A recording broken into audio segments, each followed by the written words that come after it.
Greetings. Today I will talk about Columbus's perilous voyage back to Spain.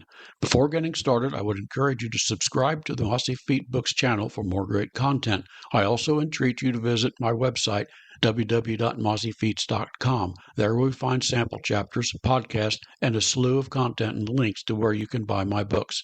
About a month after Columbus' ships departed Hispaniola, a fierce storm blew up.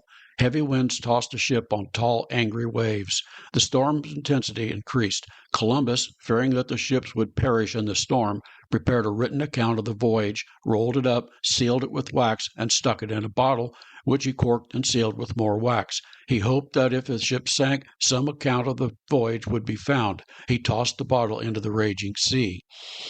The storms continued for 2 days. The terrified crew prayed and promised that if they survived the tempest, they would all attend Mass. They also drew lots to determine which of them would embark on a spiritual pilgrimage at the conclusion of the voyage. Columbus drew the lot to go on the pilgrimage.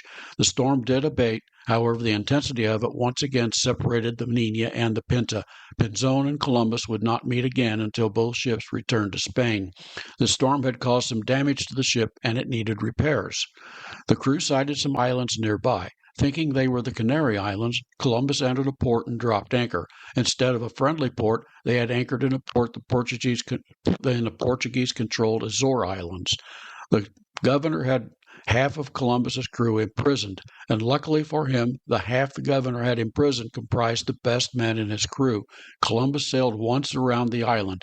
This short foray showed him that he really needed those men. Somehow he managed to convince the governor to release them. They sailed on without the needed repairs. Another storm blew up, once again threatening to founder the ship. The ship finally limped into port in Lisbon, Spain on March 4th, 1493. Columbus requested and received an audience with King John of Portugal. He stayed there about a week before returning to Spain. I also entreat you to visit my website. Word had leaked out about his voyage, and the Spanish monarchs had heard about it, as had the entire Spanish nation.